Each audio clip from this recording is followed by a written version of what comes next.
Oh, I'm sorry. Sorry. So I'd like to call the meeting to order. And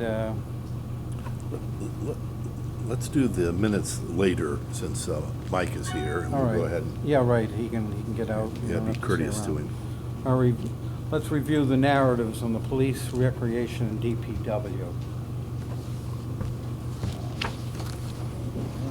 Any commentary on the narrative that the chief submitted? This is the new narrative. I've just got this, so where is it? Yeah. Oh, you got, I know. Yeah, we haven't had need time it, to yeah. review it, so. Okay, well, take a look at it, take a few minutes to look it over. Where is it, in the summary packet? Yeah, it's in the summary. For your ratification, you're gonna review it.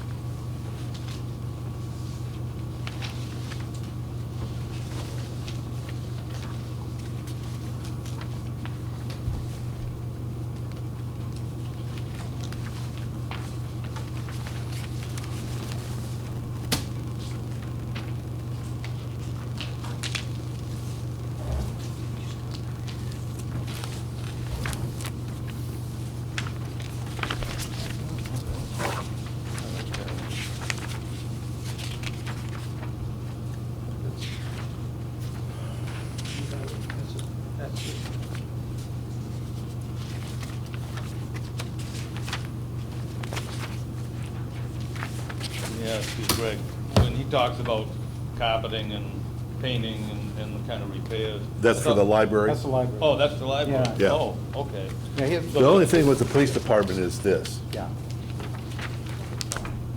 Oh, okay. Yeah, that, just this one page? Yep, just the one Oh, page. and the spreadsheet, oh, okay. And the spread, right. Oh, I thought this was part of the police department. Oh, okay. No, that'd be- You're right, it says public library. Okay, that's no problem, I guess. Yeah, so I, in conversing with the department heads on, like the police department one there, asked the chief there just to give what he has currently for equipment and what he has for current mileages on the equipment. Right. And basically just a snapshot as to what he provided kind of orally to you folks there and when he came and met relative to changing it, because he used to have 5 cars, cut back to 4 cars.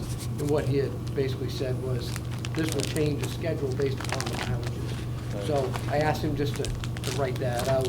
It would support the chart Right. on the back. So hopefully that'll be okay.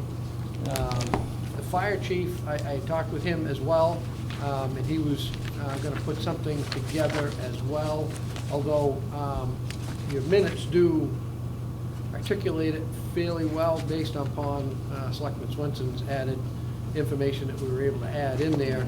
The But I have asked one him to that do you that. adjusted here. Yeah, right? that whole Yeah. back page. Yeah. I asked him to put together a little bit of a narrative, just, I thought it would make it easier when you put together your report. So those could either be inclusions as appendices, or it would just help whoever the actual writer of the report is to have some of that information. Well, like DPW, that was a good narrative. Yeah, That I mean, as far as explained- putting the yeah. report Yeah, together. it explained a lot. Right. And you have the library one, although you want to just understand the library one. I believe Kathy did maybe just kind of clean up, I say clean up. She'd given you a preliminary one, it was kind of more of a draft. This is just a little bit more formalized, because I think she talked about the ergonomics as far as in there, and she wrote a little bit about that. She and I talked about it. Primex will actually come in, which is our insurance carrier, will come in and do an ergonomics assessment. For the Full of- front window, for the office, front window. Any workstation, work area. Okay. Yeah, I noticed that she had a bid for 10,000, but she also, that was a phone bid. She got a more specific price of $6,000 to do On the carpet. on the carpeting. Yeah, Very and once reasonable. again, I did ask her about, even though sometimes those things are below the threshold, Yeah. to put them in, because historically, what's happened, correct me if I'm wrong, Twins, But I believe, since I've been here, there's been withdrawals made from the capital reserve funds to fund some of these projects, like the HVAC, the air conditioning units, Right. heat units. So what I had mentioned to Mike was that if he puts that into his plan, it may assist you in deciding as to how much money you may want to contribute to those funds, even though it may not come up to that threshold. But instead of just continuing to pay out of them and not put anything into them, it may help that way. It's either that or it's developed within the operating budget. So, I mean, you have to, comment, you may want to take a look at what that current funding is after all the outflows. Those withdrawals. You may want to even put more or less, depending on what you think, Right. 1 or 2 years out, it'll be. Yeah, I'm in hopes by your next meeting, which is next Wednesday, I've been corresponding back and forth with the trustee of trust funds, because they're the holders of those accounts and the balance sheets for those accounts. So they get bank statements every month on those different accounts, which is several.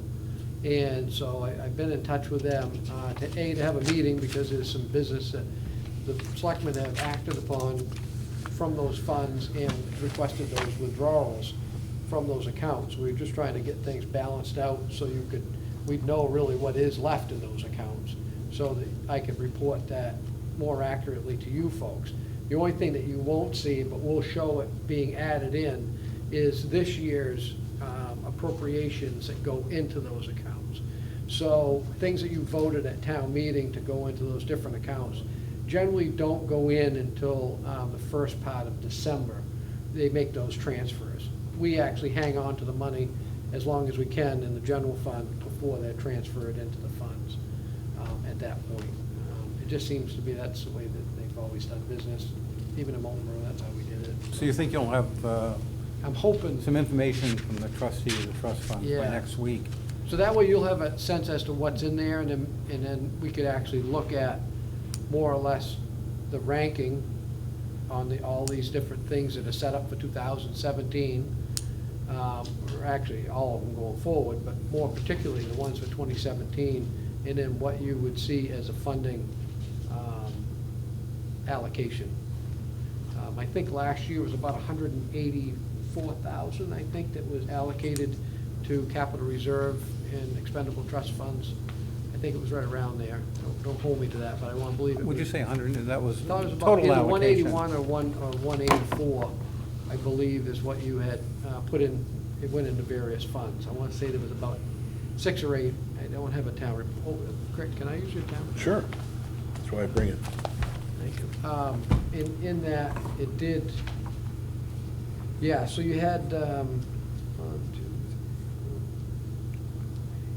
3, there's about 10 different reserve funds that you put money in, and that was $184,800.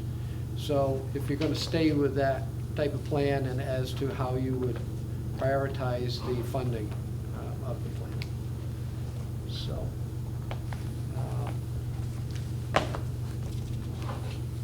The other thing that is in your packet before, I can have Mike walk through a couple of the data informations that you have. It's quite a volume of reading. To be perfectly honest with you, I haven't gotten through the whole thing in Mike's totality yet. narrative? Into the narrative. Yeah, that's good.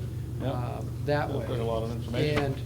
And with that in mind, I believe Selectman Anthony's had some questions for the rec, and I believe in this, hopefully this has Help. hopefully answered a lot of those questions relative to the types of equipment items and what she found out relative.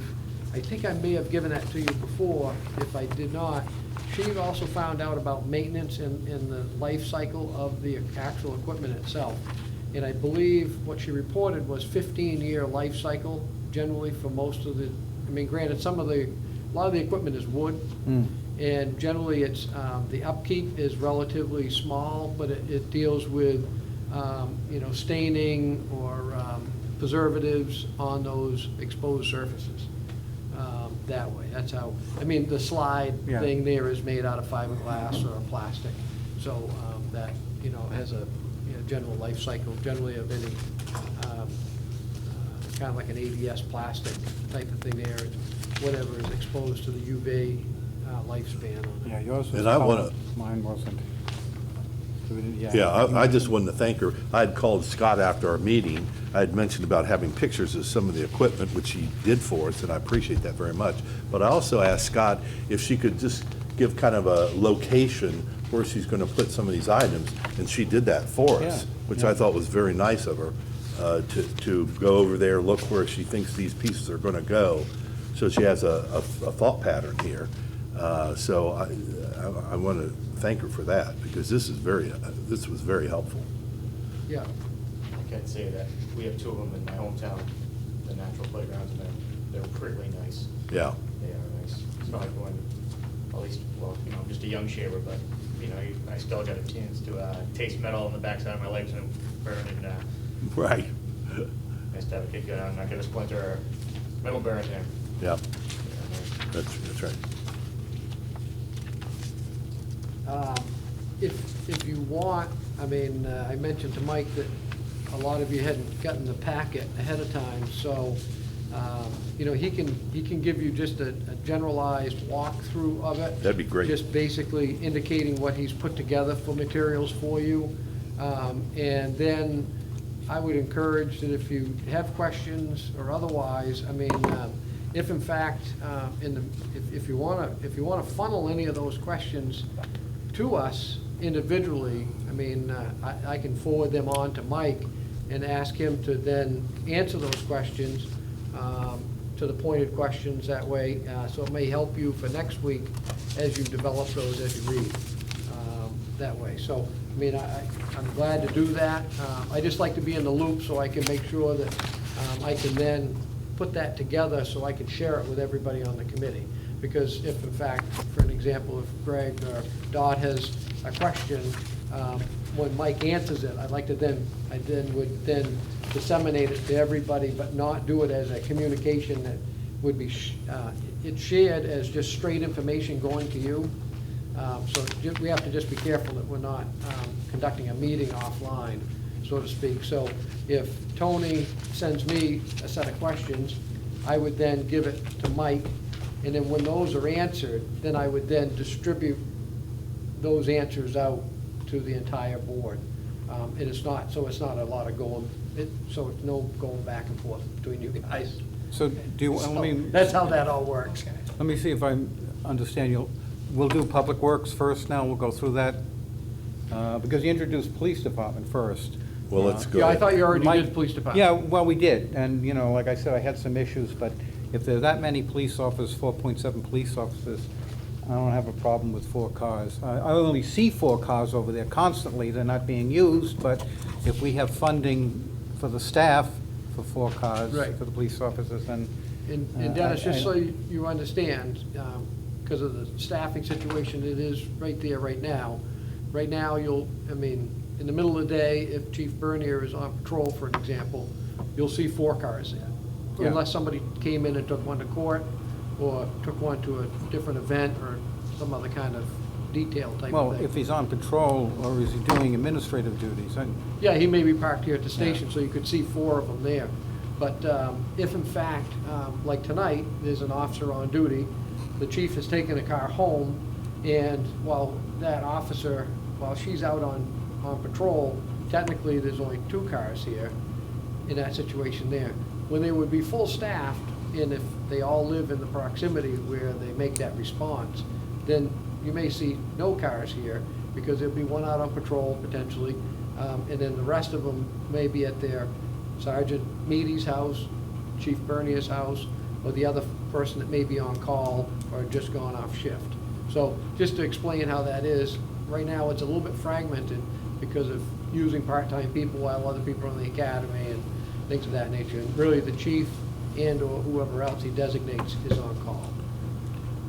Well, like I said. Hopefully You explained it, but every time you go down and see 4 cars here, they're not in use. Yeah, I used to Right. run into that. I'm saying that, I had you know? 8 cars in Yeah. Marlboro, and we played the shell game to a certain extent. I don't mean to say that in a cute way, is that because it was that perception, lots of times we only had maybe 1, sometimes we had 3 people on duty. It all depended on the time of day or the time of the week. in that situation there. So potentially, there may be 3 cars on duty, we had 8 cars, but there would be maybe 5 cars sitting in the driveway if I was there. Yeah. Because I always had a car home, and then my sergeant or sergeants would take cars home if they lived in town, in that situation. Well, that was there. my So only concern. We used to park them in different places or put them in the garage or whatever. But you have to stretch out the cycle in which you trade them in. And Yeah, it's all based more upon really the mileage. It's not the number of cars you have that's critical. Yeah, It's it's how long mileage. you keep them based on mileage. Yeah. That's the best data point you can get. Yeah, we used to look at, And you know. 150,000 is what Oh, I Bernie said would was roughly what hopefully he not gets have to out of go a cruiser. 150,000. Well, 140, 150, that's what he said was about where he traded. And he may be able to do that, and Yeah. bless his heart if he can. I usually found that once they crested over the one, between 100 and 120,000 miles, now granted, they may be He getting a said he lot was better, averaging about 140. then we'd end up having issues, mechanically, you'd end up having some Yeah. costly I repairs. hope you- he's considering buying multi-purpose vehicles like the Ford Explorer. All departments seem to be going on that, because Yeah. they're more than just individual use. They Yeah. they have multiple uses. Yeah, It makes Marlboro, I sense. think now has 4 or 5 of those Explorers. Yeah. And they still have 2 sedans, but the problem is the Explorers are a lot more ergonomically accommodating for not only, well, the officer and the equipment that they have to carry, but then if they have anybody else that they transport. So, Yeah, emergency vehicle. And the one thing we might have to change here, well, discuss, and that is, Chief Bernier wants to go to 7 years, we used to go to 8 years. Right. And what did you do when you were up in Moultonborough, when you were police chief? Did you go 7 or 8 years or 9? or- We had more cars, and we did probably a little bit more on the mileage side. So we, on the patrol cars, the actual ones that were on patrol, we used to rotate those about every 5 years.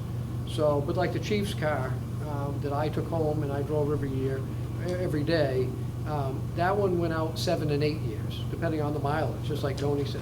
And whoever got the, I mean, I bought my old cruiser and gave it to my kid back in 2000 and, what the heck was it? But anyways, that was her first car, was my old police car, because, I mean, I drove it most of the time all myself, and it was taken care of, and Right.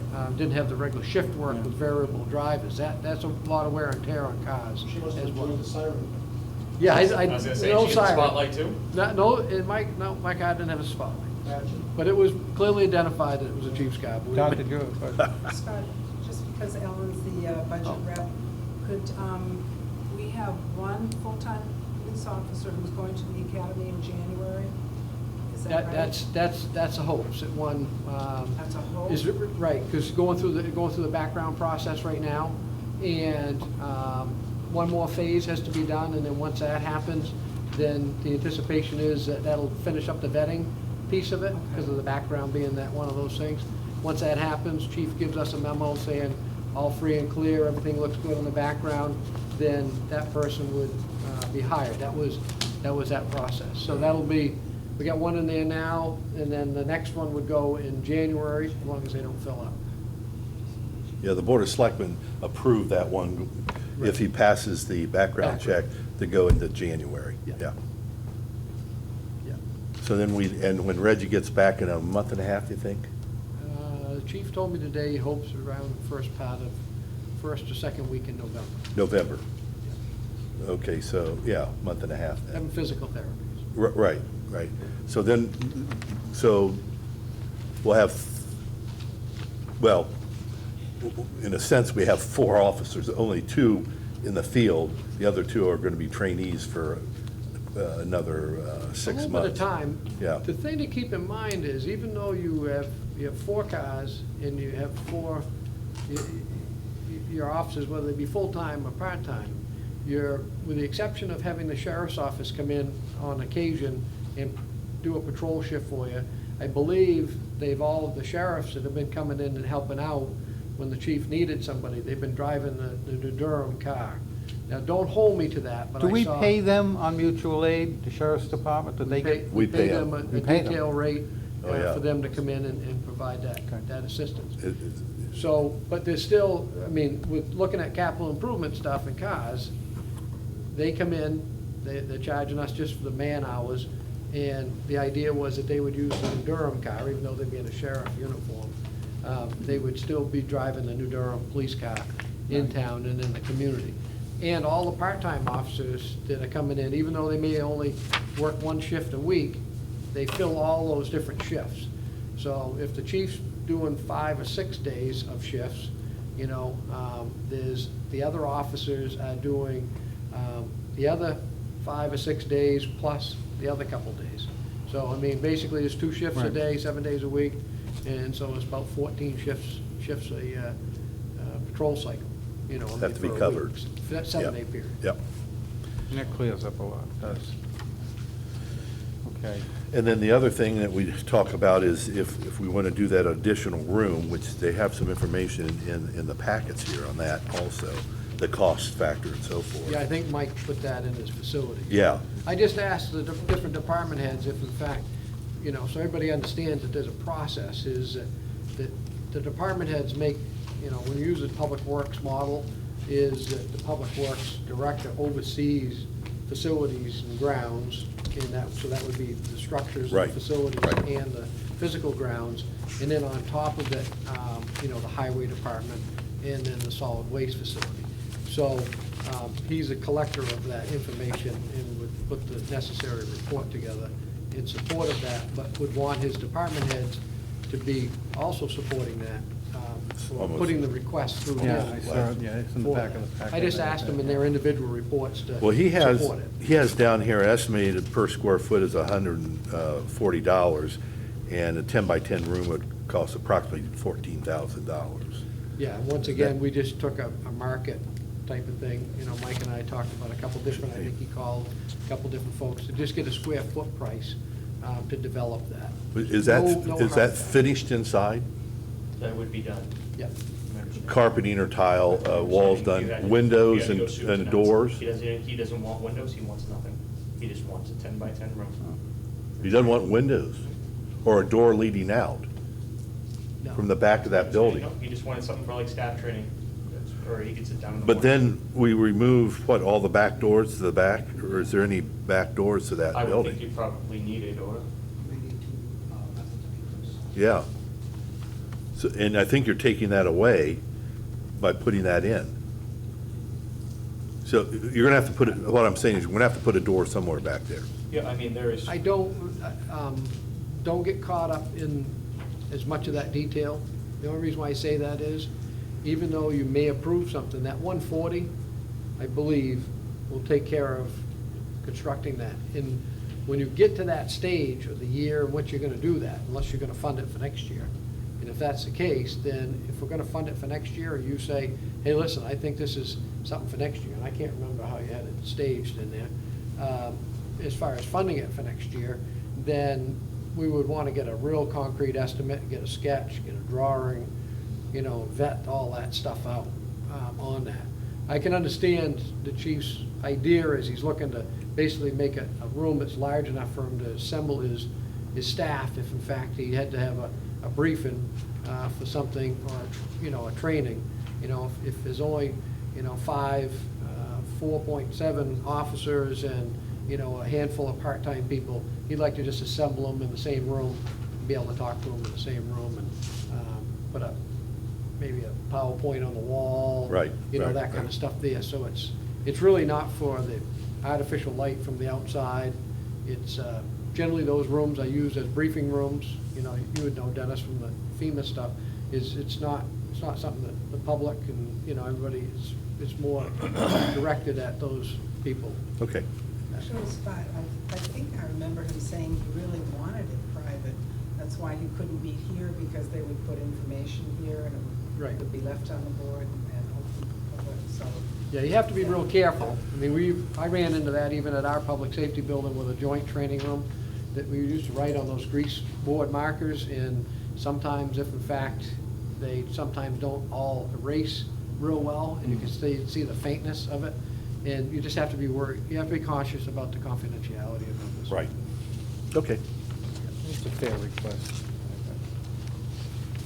You know, there's a lot of things that have to be worked out, you know, and Mike has asked questions as well as the chief, you know, as far as the available space to accommodate it, based upon the boundary lines and setbacks and things of that nature. And whether or not there would have to be some discussion with the, the planning or zoning boards to make sure that there is potentially, government is exempt from their own rules, believe it or not, but a lot of municipalities want to always try to Follow. work within them and show that Right. they are, they don't bend the Examples. rules, that they follow the rules. Examples to the community. So, I've Well, I've been the through owner- that. Who owns the property adjacent to that? I mean, there's enough room for certainly a 10 by 10. I don't know what the dimensions are of City Hall, the Town Hall, and the surroundings. Yeah, I don't, The playground, well, it's now the playground. the per- Daycare center. Yeah, whoever, I don't know who owns that property. It- whether it's what, library it's an individual that owns that Own building. the whole complex. Yeah. But looks like there's enough room, I don't think. Yeah, it's and somebody proposed. may be fine and would be Yeah. willing to say it's okay for the zoning board to, or zoning or planning to issue a variance because they'd be close to the Yeah. property line. You just need so much footage for a I setback. think the setback is on dwellings. 15 feet, isn't it? 15 or 25, I know I'm over I think it's 15 25. feet. Can't have a structure closer than 25 feet from the Right, boundary right. line. Well, then we can work on that later. Okay, so that So, takes care of the. I just didn't want you to end up, depending on what they're gonna come up with for plans. Okay. Don? Is this yours? I have my first question for Mike on this, and it's nothing you have to answer now, but if you could give me a rough idea, or give it to Scott, if you will, on the international dump truck, 2,953 hours, I don't know if that's considered low, high, middle, I mean, you put the hours in for the uninitiated, I don't know what the relative, okay, thanks.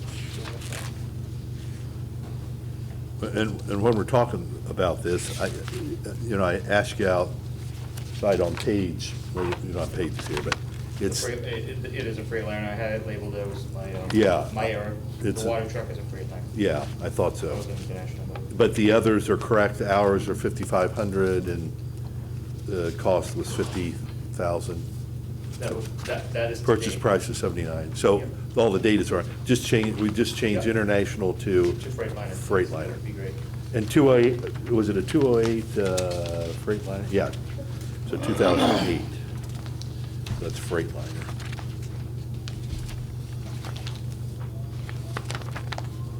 Another thing I don't see in here, Mike, I'd asked Scott earlier for the amount of Is that- aggregate. That's one, that's the freight- Materials It's a you freight haul liner. in those Freight dump liner. trucks when you're not plowing.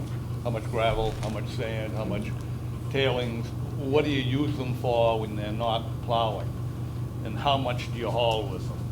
You haul, 400 yards a year, 200 yards a year, 1,000 yards a year? What do you use them for? I mean, they're dump trucks, they're specifically used to haul material. There's no other purpose for them. So my question is, they're only used 25 times in a winter to plow, and yet they're sitting there, 8 months out of the year. What do you use them for? They don't sit 8 months. No, but I out of the mean, year, so- how much do you haul with them? And we're gonna be out of the gravel business down the road. We don't have a pit anymore, so we're gonna be ordering gravel from other pits and other haulers. So we won't be hauling much material down the You road. also got to think, Tony, And so I'd like to see, what you really haul off-season. I think we covered it a little bit, other than, I think Mike can get you the quantities.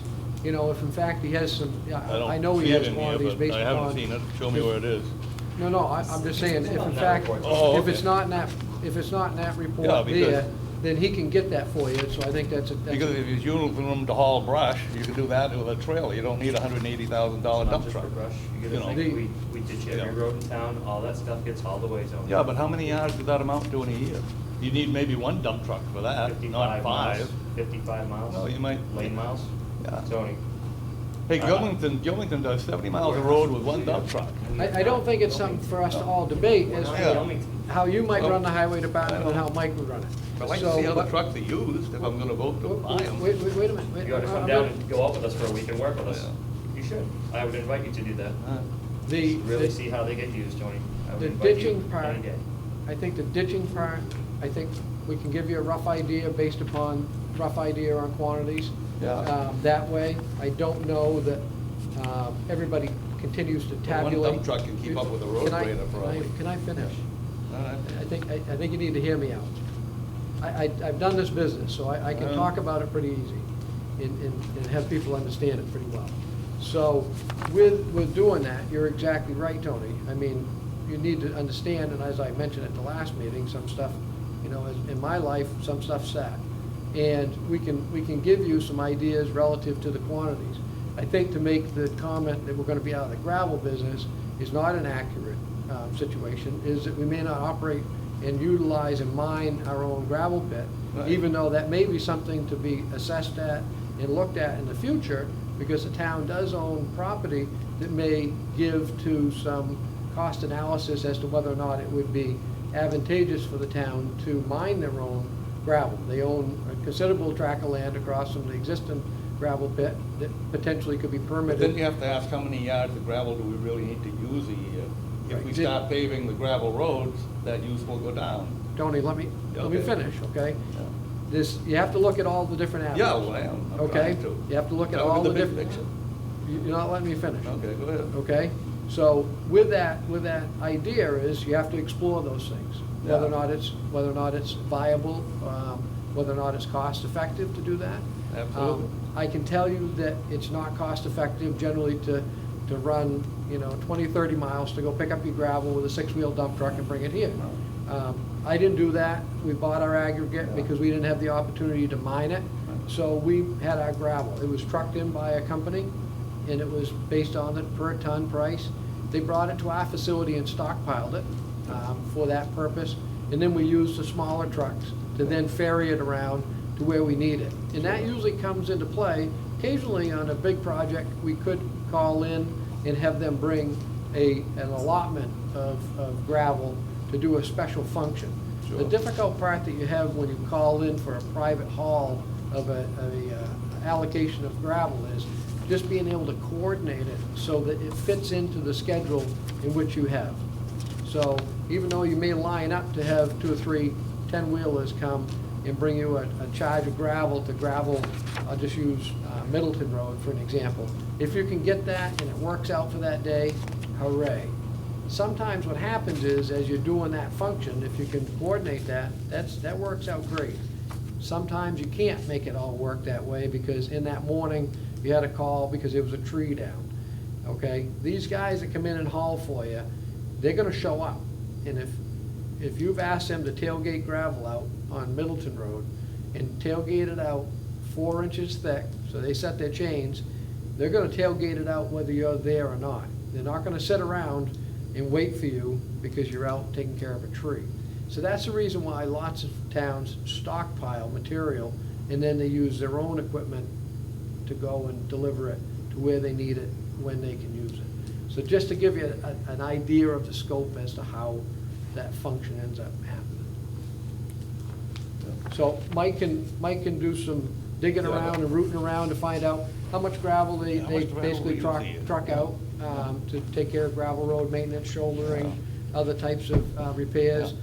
Ditching, he knows basically what he roughly has by ditching as far as miles of road in which he ditches on an annual basis, or he can at least get some of that institutional knowledge from his staff.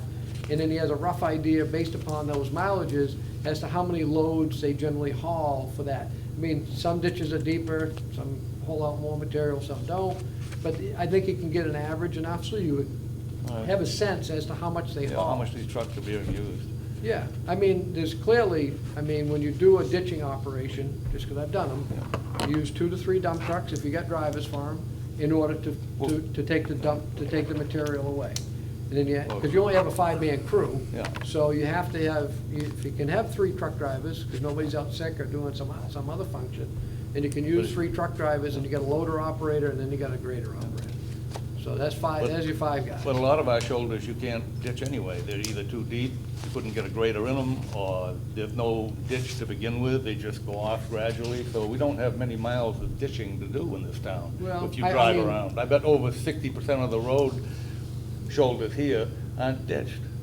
Well, they may not be ditched now, Yeah. but they For may, drive around. they may need to be. Ditch maintenance, No, they just go off. well, I'm not gonna take your professional Well, no, but I opinion mean, to my drive professional around and opinion. look. I think I would trump That's all yours, I'm but that's asking, just okay. drive around and look. Well, you're the layperson of looking at it. Yeah. Have you got a construction background, engineering background, or road I've got maintenance some of it. background? Yeah, I've got some of it. I'm sorry? I'm an engineer by education. Yeah, I've got some technical A background. civil engineer, Tony? Not a civil, but I'll tell Okay. you, I can see. But when- I'm not gonna debate it Well, with you. no, but I'm not gonna debate it well, with you, maybe- because I've done the work, so I know But what South needs Shore to be Road done. hasn't been ditched for 10 years that I've seen. Well, that may have been because of the prior administration, maybe didn't take that initiative in order to do that. And I haven't seen a But culvert I- cleaned for 10 years on South Shore Well, Road. unless Well, it's before clogged. you were here, So, I mean, last year, we voted to take the grader out of service. Yeah. Last year, And we the voted. loader. And the loader. Yeah. The loader out of service. And they're back on this year. Yeah, well, And remember what I told you, they are an asset in which you own, okay? Whether you choose to fund them or replace them, when they're up for replacement, is entirely up to, well, it's entirely up to the Board of Selectmen. Exactly. But it's whether or not you rate that as being a priority. And I understand everybody has their own philosophy, and they ought to sell stuff and get stuff, but that's not for you to decide. No, it's for the Board of Selectmen to decide. Exactly. But you But- are to rank and rate these. Now, if you agree with Tony that you're never gonna ditch any of these roads, because they don't need to be ditched, and that's no, I'm not fine. saying and that. You can all, you They can all need to agree be with them ditched, if you'd but like. not necessarily with a grader. Yeah, Well, I- Other I- pieces I'm of not saying that equipment. they all should be done with a grader either. right. I'm just saying that if you, I've been driving back and forth, and I've been watching the state of New Hampshire, and they've ditched the entire Route 25 from Moultonborough to Meredith over the past 2 weeks. Every day, they've got a line of dump trucks out there, they got a grader, and they've got a loader Mike, picking it all up. how does that work with a grader? Is there a blade that bends down into it? There is. Absolutely. You can see the picture there.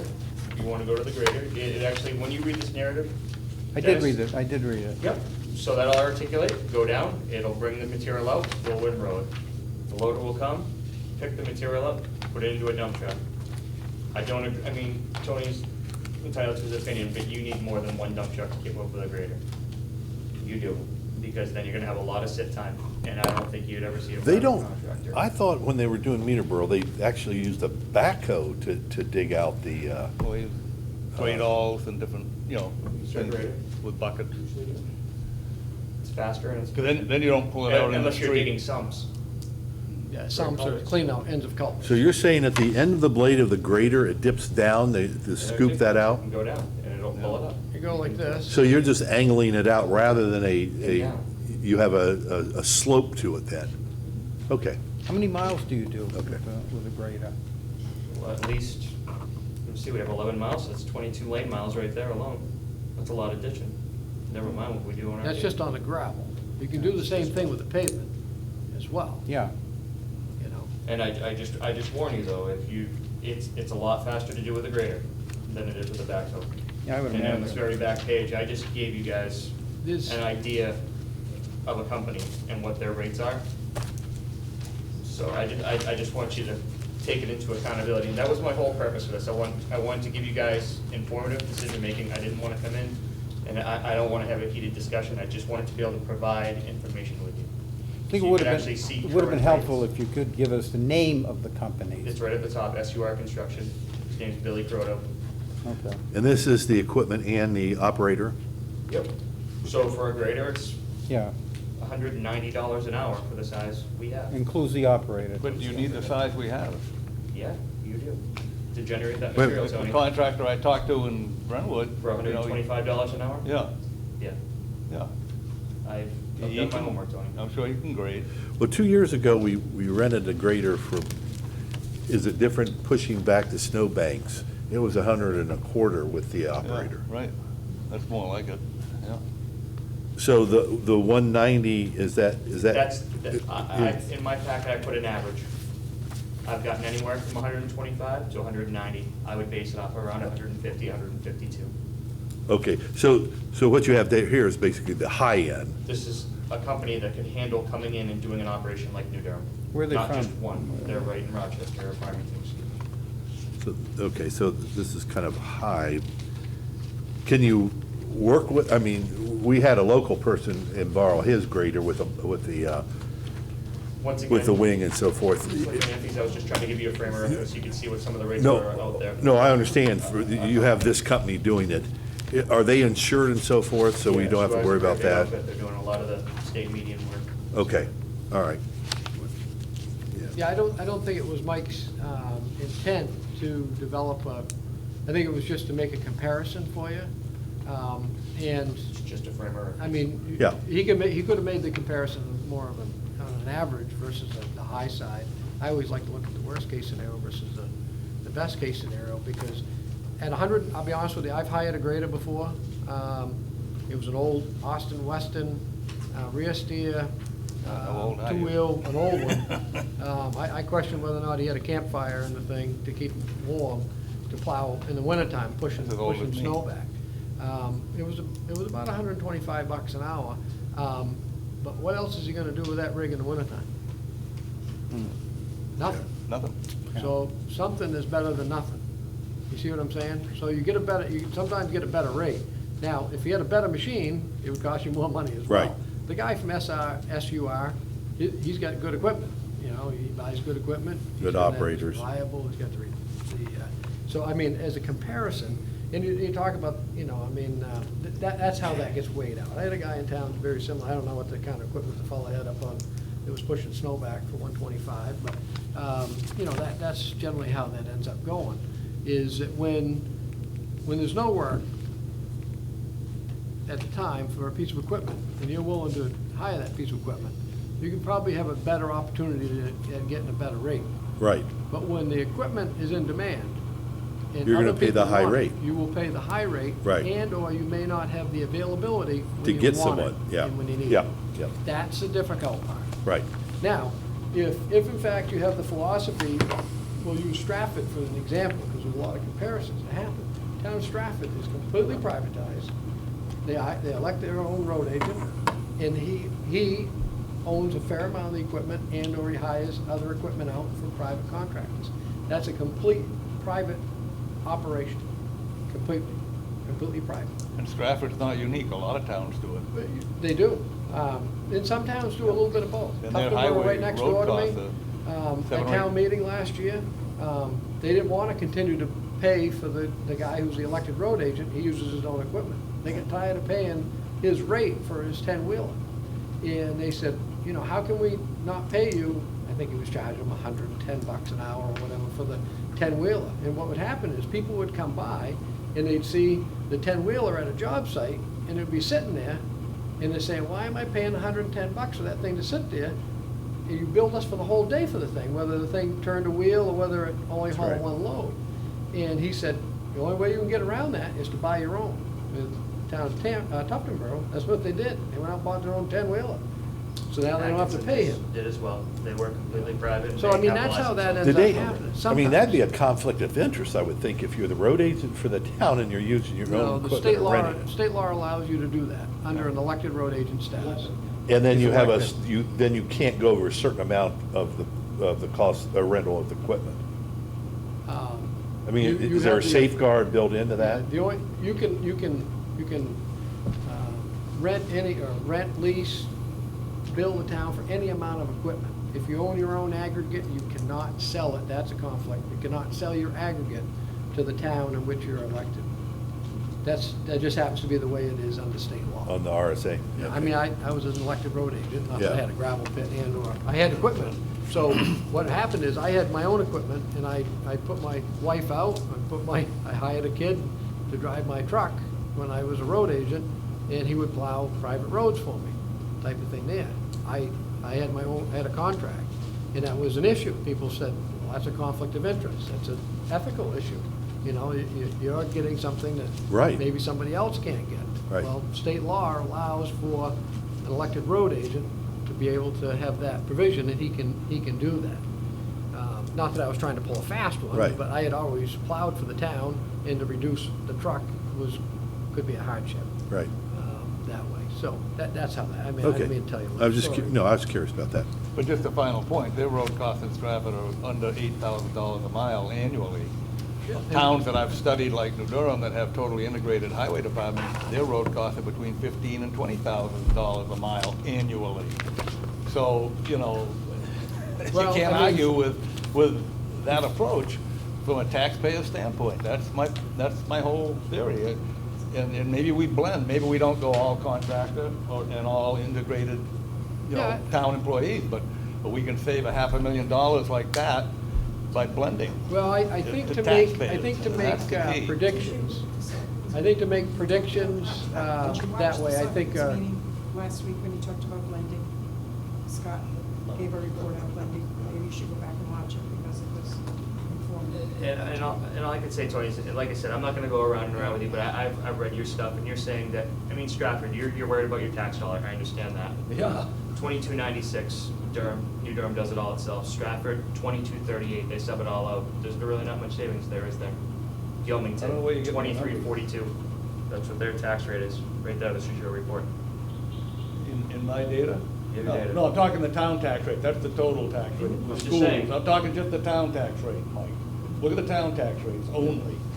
Theirs in Stratford was $2 a thousand, ours was $6 back then. You know, huge difference. well, I don't think the capital improvement committee is supposed No, to be but I into mean- that, but- but I think you can look at what's requested. I think I would encourage But you to if read you- the report. If you have other questions, But- certainly to do that. But I think the trouble I've heard is that the mistake you're making is you're trying to blend and still keep a fully staffed, fully equipped highway department. That's not gonna save you any money. You've got to reduce employees, you've got to reduce equipment. That's where the savings are. Okay. You can't just go out. I can tell you that the and- Board of Selectmen, Yeah. marching orders to me, Yeah. is that they do not wish to reduce any staff at this point in time. Well, if Okay? that's the case, then we're wasting our time. Well, I'm just telling you, Yeah. that's what has been said so For far. the taxpayer. And my recommendation to them was that if you were to embark upon any type of a blended status Right.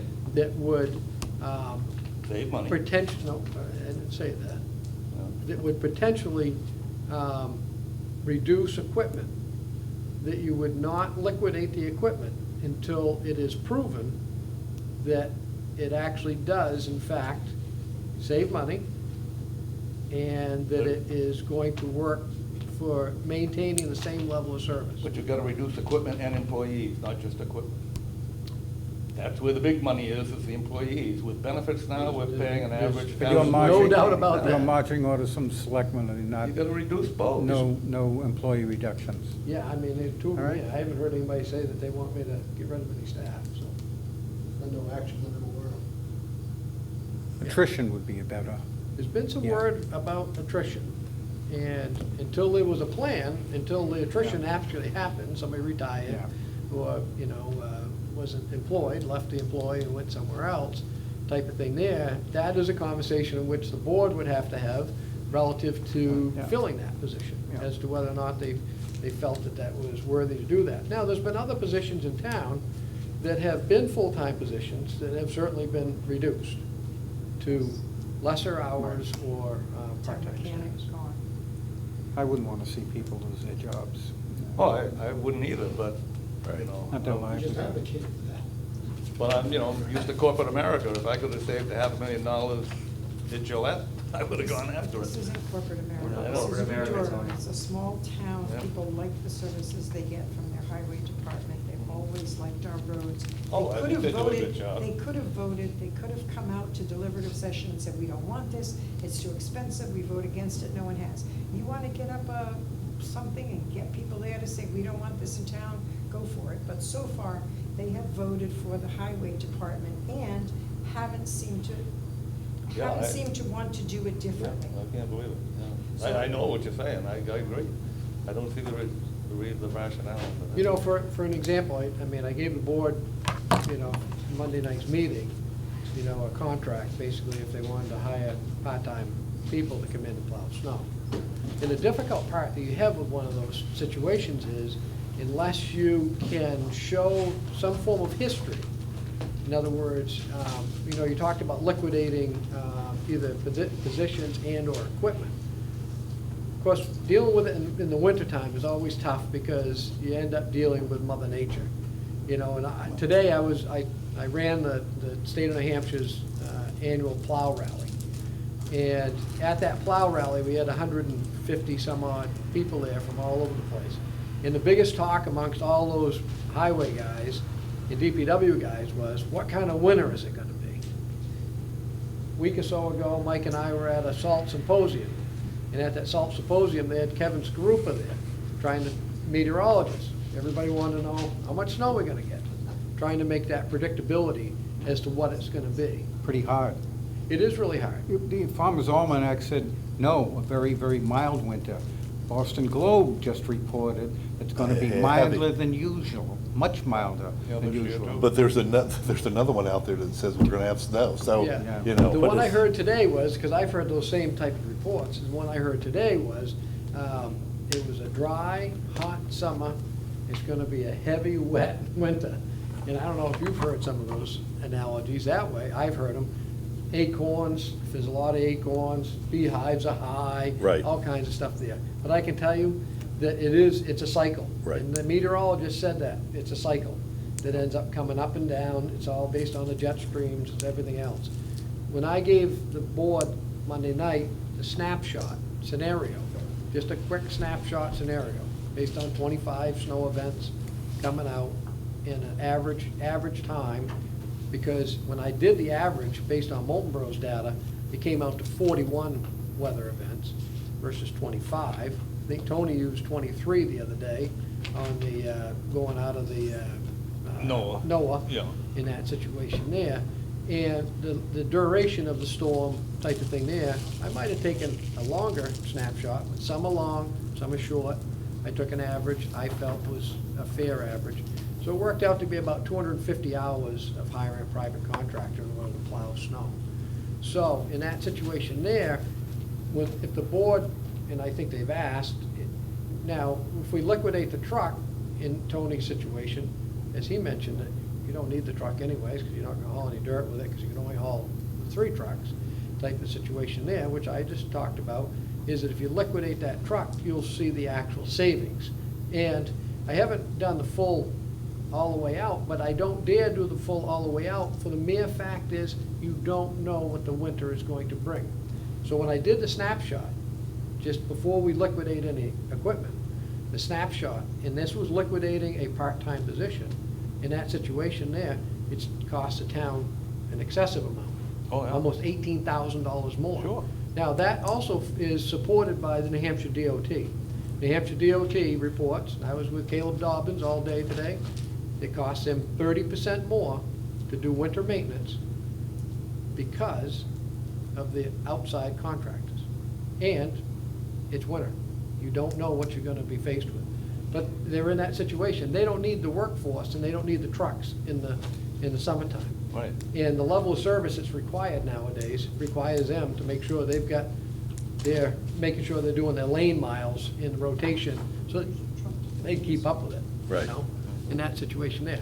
So it doesn't, there's no, But- if what I said earlier, when we have Well, if you're nervous, North Carolina. about doing that, I've talked to one town that continues to buy all their own equipment, and they just hire operators when they need to run the equipment. So, and their road costs were around $8,000 a mile too. Yeah, and I think once They again. didn't have to it worry comes- about getting equipment, they owned it. It comes down Yeah. to that if in fact the Board of Selectmen Yeah. change and they decide that they wanna, But you can't Lay just off all reduce the full-time equipment, you guys gotta and hire reduce part-time employees, guys. and that's where the big savings is on the employee side. But how do you determine if it isn't blended? How do you determine if there is any savings? Some blending you can, I saw savings in blending, and Mike and I have talked about it a little bit. Instead of actually writing an RFP to do, I'll just use drainage work. The guys they've rented the excavator for a month, and they've been doing a lot of drainage work. They got all the stuff done for the road projects, and they were up on Birch Hill, I think, doing the drainage up there for an example. So they're trying to, one thing I said to them, make sure that baby's working Oh, every yeah, day. yeah. Type of thing, yeah, and they've been doing due diligence to have that happen. So, and that is part of a blended situation. And you can do the same thing if you hire a guy with a machine to come in and do some of that work with your forces.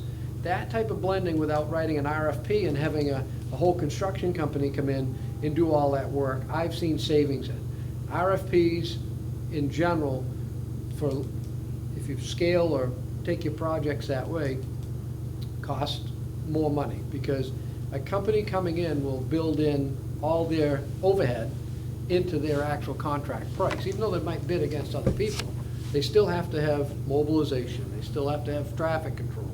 See, they're bound by a few other things, and generally when you write one of those, you would have that. Not to say that we don't have our traffic control, but our guys, I think, and my guys did too, they do double duty. You know, if they're in the dump truck getting loaded, while they're getting loaded, they're standing outside watching the traffic. It's jumping back and forth. Sometimes there's a guy in the hole, he sees a car coming, he gets out, they've been putting the road closed signs up, you know, and so people go around, you know, so there's other things that you do with your limited workforce. Right. Outside contractor coming in to do the whole project for you is gonna charge you for all that, because he's bound by his insurance carrier and OSHA and everybody else to do all that stuff, okay? So there's a cost on top of it. But if you can do a blended thing, where you hire a guy with an excavator to come in and help you out, where you hire a guy with a rubber-tired, you know, backhoe even, to, if you got a big project and you need to have a guy do something with that, or a bulldozer, or whatever it may be for the project, and you can hire that stuff yourself on an hourly basis, and as long as you can coordinate it and make it work, so it's not sitting still, because those guys they want to be paid. They get paid by turning the tracks. Right. Mike, No. that excavator that's on Birch Hill, saw it the other day, he's doing the drainage work? No, we are. You are. ourselves. Yeah, they rented You the got, machine. okay, you rent it. Matt's the one doing the. And you can't do that with the grader? No. No? No, Too we're deep? digging installing across. culverts. They're going across the road, digging it Oh. up, putting the culvert in, filling the road, then so covering it you're back up. installing And then culverts. they're doing this very smartly, because after they do that, those are the roads that they've designated to blacktop. Yeah. So once they get that work done, they just blacktop over what they've done, so it looks real Yeah, nice. you couldn't put And I looked culverts at in a with couple of grader. roads. I don't know that much about construction, but I know. No, you can't no, do it. that's why they did the excavator, the excavator for the month. Well, I brought this up at the Board of Selectmen meeting, and I looked at, this year, I really wanted to get into the blending, having a contract. But when I looked at that and reducing the part-time person, I figured this all out, ran the numbers and so forth. It'd cost us another $18,000 to do that blending this year, and contracting out. And I said, that's just not worth it. The only reason you do contracting work is to lower the cost of the road work Was it of the snow plowing. removal you're talking about? Snow removal. So, the only thing, and I've said this many times, where I stand as one selectman is, I see some value, well, I see more than a value, of having a workforce in the highway department of our own. However, I have said, and so forth, I'm not looking to get rid of anybody, but over the next couple of years, you're probably going to have some attrition coming into it. And if we start looking at some of these trucks that we can not renew, those are going to come about the same time as those individuals. So I'm looking at 2 to 3 years down the way when that blending's actually going to happen.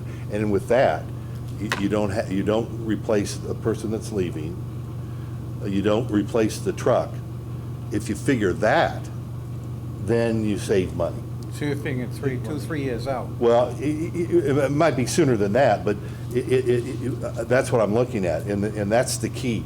It's the combination. It has to be the truck and the driver together to save money. You can't do one or the other, as far as I'm concerned. Now, you do save money though, bringing in the one gentleman that works at Pike.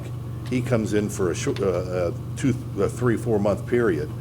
He does put 40 hours in, but he works 40 hours. Whether it's snow plowing or we have another task for him. But he works well for us because we don't have to pay benefits for him. So it's just a straight salary of $16 an hour, if I'm not mistaken. And so that's How much an hour? 16. That's not much. No, that's a real bargain. And that's why I say, when I figured that out, trying to replace him and bringing in contractors, with right. a piece of equipment and a driver, that's what I said. It's $18,000 more than just having them in our own vehicles, which we have. But I'm looking at long term, and if you're looking at the next couple years or so forth, and you have attrition where people are retiring or leaving for whatever reason, and then we cycle out a couple of these trucks. We've already done one, we'll keep that going, and another one. Then that's going to hit about the same time, and then that's going to be the saving for us, and that's the blending. And that's what I've always wanted to do, is that blending. So you have your own workforce, you have a key workforce at the highway department, but you don't replace people that are leaving, and then that picks up the blending part. That blending works well, and you save money that way. But that's a couple years down the way. One of the things you have to look at is it working? Well, it takes a couple of years to see if you decide you want to do this blending.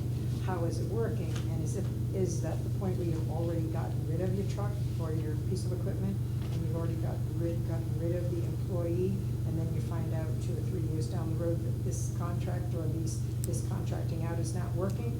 How does that work if you've already gotten rid of the Well, you employee wouldn't- you can hire? You wouldn't know it till it Equipment? happened, though. Hmm? You wouldn't know it till it happened.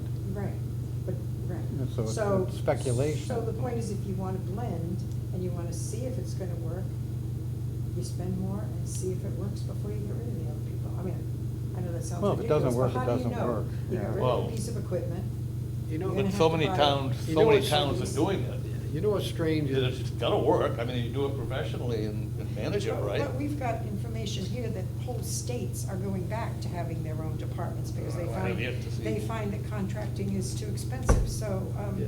you know, for every town or every state that you find that says contracting out works, you can find another town or another state that Well, says, we did it, definitely. we didn't like it, Right. and we're going back to having our own department. So I would think it would depend upon what the people of the town want. Yeah. It should depend upon what the if we people of didn't, the if town we didn't have want. winter, things would be a lot different. To be perfectly honest with you. And unfortunately, the East Coast, at least all the way down into Georgia-ish and up above. When I was in Charlotte, I went to the American Public Works Association Snow and Ice Conference. They had it actually, I waited until it was in Charlotte. Warmer weather? Everybody said, why would you go to Charlotte for a snow and ice conference? They don't even have snow down there. I think that. Good thing it they get wasn't an on inch. today. They get ice and they shut everything down. Nobody drives anywhere or anything. But we went over to their editor of their facility. And you go over there and you would not believe the number of dump trucks and the number of sanders and liquid application units that are there to deal with ice. And they're just sitting there, and they don't use them for anything else. And it's only because of the winter. It's like that's like their emergency management little crisis thing. And some of the stuff is just sitting there. It's you know, but once again, they have a big, huge population that they have to get underway as soon as they can. And I assume that's the reason why they keep this complimentary stuff that must cost hundreds of thousands of dollars for. How long ago was that? Because they had some big problems with ice a couple of years ago. Yeah, mean, I big was down problems. there, actually in, let's see now, this is 16, I think it was 13 that I was there. 13. Yeah, this was a little It after was that. either 2012 or 2013, yeah. Might have been around close to that. Let me just say one other thing, because I don't want people to worry, the employees at the highway department to worry that we're planning on getting rid of them. That is not the case. It hasn't been the case with the selectmen meetings, nor do I think we have pretty much a consensus here that we're just going to get rid of a bunch of trucks and that would force people out. I don't think that's our direction, and I don't want anybody to worry at the highway department or have rumors going around that this is a plot to get rid of them. That is not the case at all. We're going to plan this out. We'll plan it out well, and we want to keep the employees that we have. But in actuality, in any company, any municipality, you will always have people leaving for one reason or another, retiring, they want to move on, whatever the case may be. That's just a natural happening, and that's going to happen here. And I think we should be prepared, and that's what I'm saying here. We should be prepared for that. And then by preparing, I mean knowing that if a piece of equipment's going to last another 3 years, 4 years, you can pretty well anticipate that you'll probably lose 1 or 2 people in the next 4 years, at least, you know. And so you plan that out with the trucks so you don't replace them at the 4 or 5 years out because you're going to have these vacancies. And then, like I say, that's where the saving is. You have to do both. It has to be the employee and the truck. Then contracting work, and I've sat down and figured this out, called other towns, see what it costs them, and you know, started calling some contractors. Tony gave some information also. And you can work this out, it can be done, and you save money that way. Now, it was brought up that sometimes contracting does and does not work. The reason contracting doesn't work is the contractor you get isn't doing a very good job, and you don't jump on them right away and keep them working. And if they don't work out, then you get someone else. There's enough people out there that are hungry that want to do this kind of work, and they do it for other towns successfully. And we can do the same thing. But I'm just saying, we've got to look ahead and try to save money for the taxpayers here. And that's what I'm looking at here. Gotta go buy into that. Yeah, we don't want to see anybody lose their jobs. That's correct. That's not the route to Yeah, take. yeah. So, Mike, if you want to pass that on to Yeah. the employees there, both the selectmen, we've had a meeting last Monday, CIP now, and I think you're getting a clear understanding that we're not going to go in there and devastate this highway department and start firing people, or even wanting people to leave. I don't want anybody to leave. I'm happy. The other day, I went out and watched them work on Valley Road, and this is the one where they're cutting and putting the culverts in across the way with the excavator. And I'm going to tell you, there were 3 of them there, and that was the most professional group of people I've ever seen working, and I've seen a lot of that work in my experience. And they did an excellent job. Rented out the excavator because it was a heavy type of work. But our 3 people that were doing the work did an excellent job, and it was well done. And then, you know, then you and Donnie came in to check on it. And then Donnie called, they were done, they were pretty well finished, and Donnie got on his cell phone and brought in the flatbed truck to pick up that piece of equipment and move it on to the next location. It was well done, well thought out, and this is what I'm saying. We have good workers in the highway, we have good workers throughout the town, so I don't want anybody to think that I'm speaking as one selectman again, I plan to want people to leave or remove anybody. That is not the case at all. So if you'll pass that on, and I think you saw it at the Monday meeting, the 3 selectmen basically, you know, didn't have any type of conversation in that direction. But I don't want them to worry, because the worst thing is rumors, and you know, it's harmful for people that are working. And if they feel that they're going to lose their job, or that the people don't appreciate them and so forth, they just don't work as hard, or they're worried all the time. And I don't want people to be worried. So please pass that on to them, so there's no misunderstanding that we don't want anybody to leave, and we're very happy with the work they've done. And I complimented them too that day. So please pass that on for us, if you would, please. Any other discussion, additional discussion on this? I guess I'd just like to hear from Mike. I'd like you to say something about the grader, the backhoe, and the loader. And I haven't read your report, I just. Well, we'll do 2 minutes ago. recreation next. But it- We'll just touch on that. Just give me an idea of its value to the Public Works Department and road service. All 3 of them play an extremely important part. I mean, our grader does the majority of our grading for all its roads purposes. It's ditching, a lot of the shoulder work. It's faster than, you know, there's been the talks of doing it with a backhoe. It's just, it's timing. There's a lot of road to do that. It's a lot. And it provides a great amount of utility to us and value to us in that sense. It's a very time-saving function in our operation, because we have that piece of equipment to do the work with. Do you use it weekly or bi-weekly? The grader? Yeah. Weekly. Weekly, okay. And how about the loader?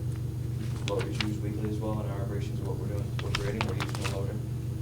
If we're not, it's usually outloading trucks or taking stuff away. Okay, backhoe?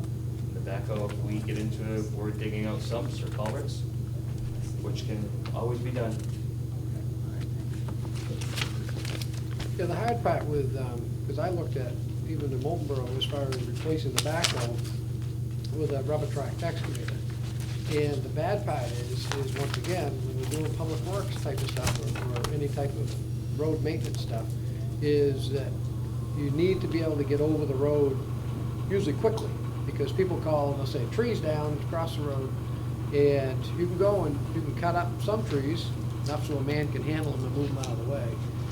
But there's other stuff, when the trees are really big, you gotta cut it up, and you end up having to use a machine, either a loader or a backhoe or something, to pick it up, load it, that type of stuff. So the rubber-tired backhoe is slow in doing the work like Mike's talked about, as far as doing the ditching, and, you know, you gotta keep picking up and moving, because it has stabilizers, and so you can only do a section in which it can reach in order to clean those ditches out. And they have extender hose, and I had one, and that works good. It gets you an additional, you know, 6 to 8 feet, you know, on the reach when you're doing the ditching and things. But it's slow in doing that. So the grader, you can do more ditching. That way you can do it a lot faster. An excavator can do a rubber tracked one or a rubber tired one. I like rubber tracked ones because you can go off-road with it. You can go along fairly well if you have a talented person doing it that way. Don't know that you can do it as fast with a grader, as fast as with a grader. I don't believe you can. That way, sometimes you can do a nicer, neater type of ditch, depending on what you're actually doing or sloping. It all depends on the talent of the grader operator. 2 days I had to drive on Route 25, and whoever the state's got running their old John Deere 672 grader over there, he's done some beautiful ditch work over there. I mean, he's got them ditched, he's got a nice little shoulder put on them. I mean, I said, that guy's talented. Nice job, clean, neat. They've done miles of it. That I way. think we have the same quality in Matt Ingham. Yeah, I mean, Matt does a nice job. Yeah. He does phenomenal work with that grader. It's precision. All right, any further discussion on this? Let's move on to recreation. Well, I'd like to say one other thing, and that is, when we really start looking at what pieces of equipment we're going to replace and so forth, I think we're now looking at a different direction now, in that we're not going to set aside these large amounts of money like we used to and have it sitting there and then replace it. We're now looking more at purchasing, lease purchase, where you set aside so much money, a certain amount of money, smaller than you would normally have, for the down payment. And then the lease part would be the general fund, and that would be 5, 6, 7, 8 years, however you want to do it. I think that's what I saw and read, is more and more towns are going that direction rather than having these large amounts of money. So when we start to talk about some of this equipment we're going to replace and so forth, we can keep that in mind, that, you know, we don't have to look at replacing or putting that large amount of money in, you know, 10 years down the way and start collecting now. We can reduce it now and save taxpayers' monies right now for it. And then, Either that or allocate it someplace else.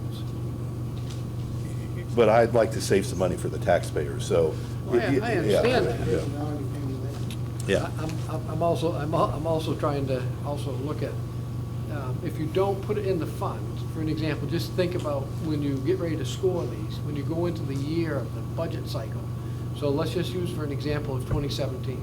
Say in 2017 you have a dump truck that has to be replaced and a fire chief car. We'll just use those two items as one item. I don't remember what they are on the schedule, but in that situation there, you have something for $50,000 to $60,000, and then you have something that's maybe, I got a price today of a dump truck that's not all-wheel drive. 180? Well, actually, I found out today, about 155. 155, okay. That didn't have a sander in it, but it would be close to that. Right. So let's just use that number, okay? So if you lease purchase that one, okay, the payments on something like that are probably right around, without any down payment, is probably gonna run you probably about, let's just say $30,000 for the year. Right. So instead of putting $30,000 in your capital reserve fund, then you're gonna make sure you allocate that within your operating budget. So you're gonna try to have a balance. Right, but what I'm saying also is, you want to put something down on these vehicles, so you'll set aside that, and like you said, then you're going to have to allocate that money. The other thing that Tony's brought up, and I agree with him, when we really start looking into these vehicles, can we start getting into not only lease purchase, but going to looking at some of these pieces of equipment and just leasing them or renting them for periods of time, like the excavator, for instance. I mean, that's something we'd never want to buy, but we could rent it for a month and get all the work done if we plan ahead. And it might be that way with certain other pieces of equipment that we've got to really, I think we've got to start looking at this very smartly and to save money in the long run. Because that's what people in this town want. They want good services and everything. But I'm going to tell you, I have a lot of people calling me saying, I'm retired, I'm on a fixed income, I can't afford more taxes. And there's people losing their jobs, and in 2 years, we're going to be in a recession. So we've got to start looking ahead here and being very careful with the taxpayers' money. So it's kind of a juggling act a little bit, but we can't be careless with taxpayers' money. And so I'm looking at all these things to try to save money and so forth. And I hope, and I've said this before, it's not only the department heads and Scott looking to save money, but I've said this before, and the other selectmen kind of looked at me funny. I think that if we went to all the employees of the town and say, look, if you can find a way to save us money, we'll give you a percentage of what you save us and give it to you. Now, everybody was against that idea. I still think it's a great idea because they should do it anyway, but, it gives them a little more incentive sometimes they know things that we don't know. Now, fortunately, police, road, and now the town administrator's job. But there might be somebody out there saying, wait a minute, if we did this a little differently, and we can save $10,000 a year, give that person a little something, a bonus or whatever, for saving us $10,000 every year. I mean, it's those kind of things that will help the taxpayers and also help the employees, because if we save money, their jobs are secure. That's what it really comes down to. And I don't want anybody to lose their job, and I don't want anybody, I don't want to take back any raises. I'm really adamant about both of those things. But they've got to help out also with us. And so that's just a side issue. I apologize That's Dennis, okay. for getting All off right. track. Any further questions? Go I ahead, have Dan. one more question. Would you say that the backhoe grader and loader are your most expensive pieces of equipment in the department? The backhoe was purchased for $70,000. The loader was That's purchased for not- $105,000. Okay, Our grader was purchased for $188,000. so probably Truck grader is going is- for around anywhere from 155 to 180. So we're 80. looking at eliminating equipment that's potentially not our most expensive pieces. And- I got a price today for an all-wheel drive. All-wheel drive is about it's $30,000 more to make an all-wheel drive dump truck or something like that. I think it's pretty essential for the ridge and certainly towards North Shore. And the grader now is over 300,000 to replace it. I talked to Concord a couple of years ago, and they said, I talked to Couple the of years ago. salesman who sold it to us for 188, and he said, if you bought that grader 2 years ago, it cost you 300. Salesman that sold it to the town. And we Going don't, off of what I have, the purchase order here was 188. Yeah, but to replace it would be 300, over 300. and we will own that in 2024. No, we own it now. Yeah, I thought we did. The grader we own now, but Yeah. its life expectancy's out for another 10 years. And it's in good shape, Our grader, very nice shape. but the backhoe and the loader. I think they're all in very fair shape. I think the guys have done a good job actually Okay, all right, thanks. doing preventative maintenance on them. Okay, any additional comments on DPW? If not, we'll move on to recreation, Parks and Recreation. Thanks, Mike. Thank you, sir. Thank you all very much. Thanks, Megan. Good narrative, by the way. Thank you, It's the sir. best one we got. Thank you. Yeah. You all drive safe getting home. Yeah, drive safely. Yes.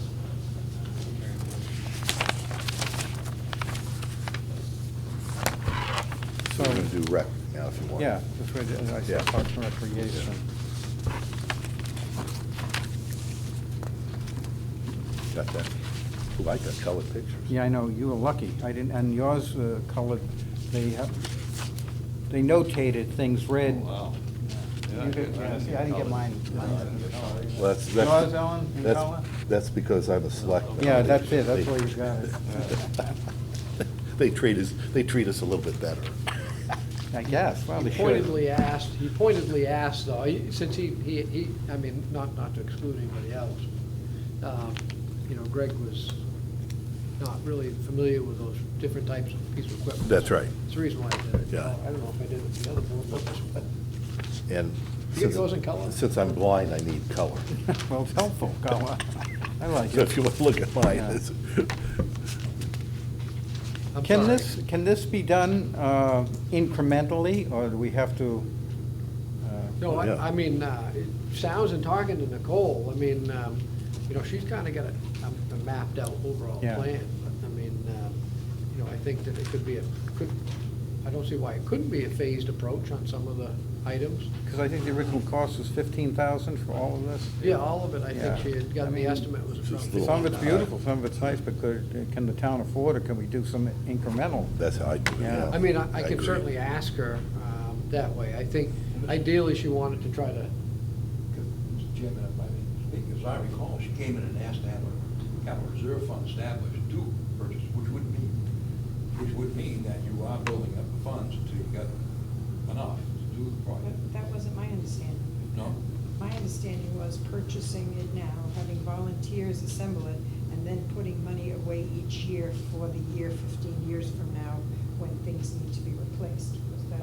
That was my understanding. yeah, I think that's how, I mean, whatever year you end up picking to Right. actually do this. I mean, once again, this is where it comes out for the ranking and scoring. Yeah. You know, as you go and look at 2017, if you look at it for a 2017 project, and you rank it, and it happens to fall below the threshold of the allowable funding, The 10. then you may push it into to 18 Right. and say, well, we'll put a little bit of money away to start it, and then maybe make the purchase, and then the other part, well, she incrementally put it out as far as on a 15-year replacement. Well, I don't They said think we 15. have 18,000, do we, set aside? 15,000. I don't Or remember. 15,000, I think. Yeah, to buy it all at 15, once. that's Buy it all at once. Oh, to buy it We all at don't once? have it- Yeah. We don't have it set aside. The idea is we would put it into. I did budget find purchase. some money in the playground, but I don't. You did? Yeah. I don't remember. So how I much. think we're going to be, I think Dennis's point is very good. I think we're going to have to buy it, you know, Incrementally. that's right, that's right. Let me tell you that as someone who, because I have 4 grandchildren who are in this town, that I go to a lot of things at the ball fields with my grandchildren. And all of the younger people who are there with families are, maybe it's too strong a word, but I would say appalled that we don't have a nicer playground for all. People don't go there because there's nothing really there for their children. It was good when it was put there. That merry-go-round thing is dangerous. The swings need to go. The only thing that's good there is one piece. And I hear parents talking about, come on, look at the nice playground such and such a town has. I have to take my children to another town because we don't have it. And that's what, I can't say that, I'm sure that's what Nicole's been hearing, but I'm pretty sure she must have been hearing some of this stuff to want to come up with a plan like this. If we want, we're talking about the town is graying, the community, Stratford County is graying, but if we want to attract young families to our town to live in all the houses that we've got here that are already built, and to build new houses, we need to be able to attract them with a good school, with a good recreation department, with a playground like that, with swimming lessons, with our town beach. I mean, yeah, we have to look at how we do it, but $15,000 is a very small amount of money with the amounts of money that we're all talking about. We could probably put some money into it this year and make sure that it got done next. Parents are looking for something now, and there aren't a lot of them. Well, they would have something now if we did it incrementally. like But, you know, if you're something gonna attract people to town, I think you're missing the whole point, the tax rate. I mean, had I shopped before I came to New Durham, I probably would have never bought in New Durham because there are towns with a tax rate. People And move you to New wanna- Durham you for wanna the move to- school. That's Yeah, what I they know, move it's for here schools. You wanna do something in the State House, that's what you can do. Not another Believe me. Claremont fund, but, Yeah. all right, Believe me, but, I know what I would do if I were in the State House. well, good, So okay, you're gonna get the point is- opportunity to say it The point too. is So- that, and I'll say it, the point is that young families move here for the school, but they live in the town. They will buy the homes in the town, they will pay taxes on the homes in the town. this is what they're looking for besides the good school. It is recreation, the town beach, the playground, the teams that we have in town, all the things that go on in the town. So as, you know, I'm looking at, and I'm not a tax and spend Democrat, in spite of what everyone says about Democrats, but the point is that I know what the young people are looking for, just because even though I'm an old lady, I'm out there with the young people, with the kids, and I hear all the time, this is why they moved here. And they want the town to stay the town they moved here for, and they understand that the taxes are high, and yes, they would prefer they were lower, but they don't want those lower taxes at the cost of the things that young families need in order to be able to stay in the town. So just Make your my point. Go ahead, aspect Al. from listening to parents. And that said, recreation is very amenable to adding this incrementally. If we can just get a start, 2 pieces, we have volunteers already who've said that they will come and they will install it. We just need a couple of pieces to start. Next To year, show that it's another going to piece happen. following. Yeah, I think the That's- plan I is don't- just, I don't- so yeah, the I- vision that includes a The playground. first thing we've had an agreement on, an incremental. Oh, okay. It seems unanimous on All right. this. Okay. Anything else on that? Okay, moving on again. Just have to define what that is. What was that? Just have to define what that is. Yes, right, we will, Yeah. at some point in time. Capital Improvement Program, sample reports, project forms, scoring, rating forms. You gave those to us. Yeah, I gave those to you, and what I was thinking was, if everything went well, for next meeting, was to then take all of these, generally, what I've seen in the past is, may not have happened here, I know each department has their own spreadsheet. The idea would be that you'd make a master spreadsheet, and I'm not sure if you guys had a master spreadsheet. It's usually pretty big, and you need a magnifying glass unless you print it out on a big piece of paper. Is you then put all of your capital assets on that. And with that, in what the requested replacement periods may be, or years, for that individual asset.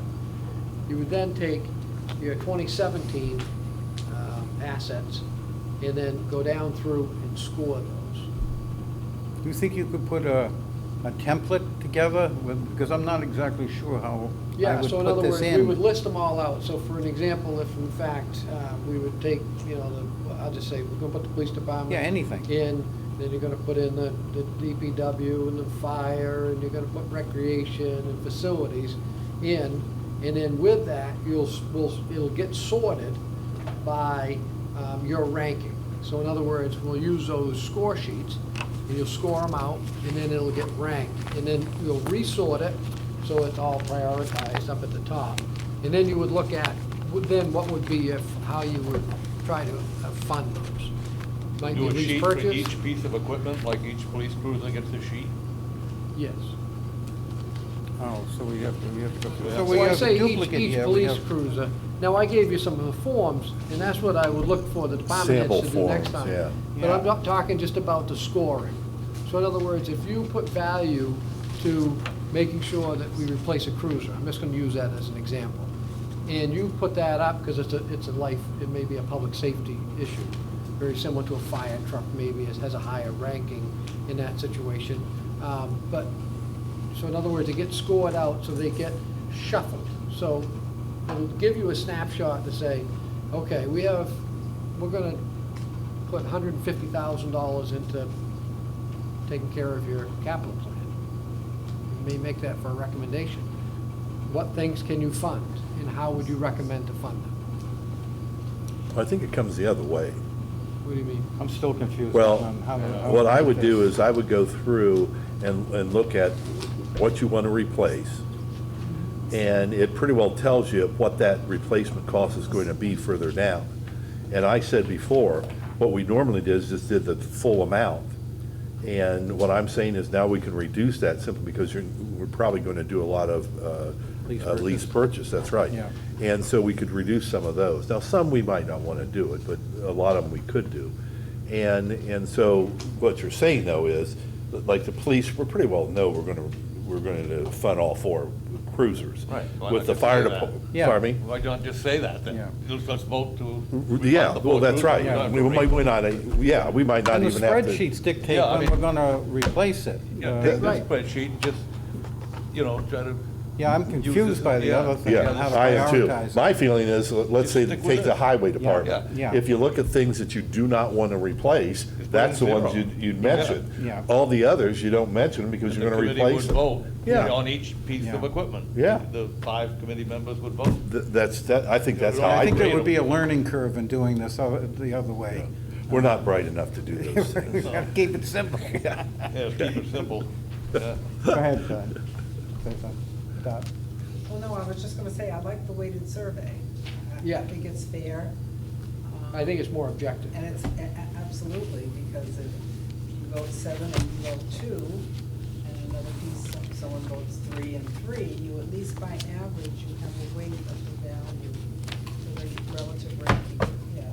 Yeah. That- Or you would do it on the vote also. I mean, Yeah. the vote would dictate also. Because the other You- two of you- process, things may change. Yeah, So in other words, even though you've had a forecast given to you, the real piece to your work is any changes that were recommended are items that would need to be reassessed and relooked at. And items for 2017 and now 2026, or whatever the other year is. And any other changes that were made within the years. But then how do you allocate the money?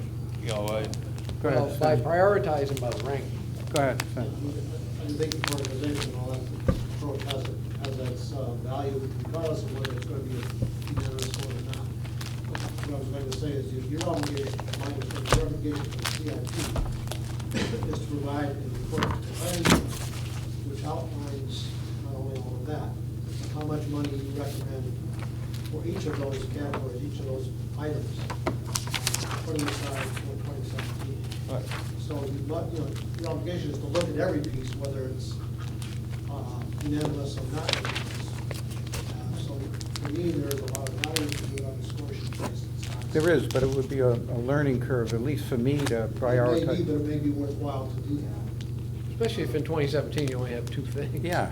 Which I think that's all you might have. Well, I'm not sure of the mechanics. Well, there's going to be more than that, sorry. You don't There's have going to be more than that, because your obligation is. Oh, yes, the is fund. like to, Not many things, so all of them have to appear in some fashion on the score sheet. Yes, they do. It's just that it's going to Well, be given to someone. On the police, we only have 4 cruisers, and Maybe those are the on ones the who are off spreadsheet, the that road. would Yeah. tell us when we're Yeah, gonna you're right. replace it. I don't know, it just, Sounds good, you can do both.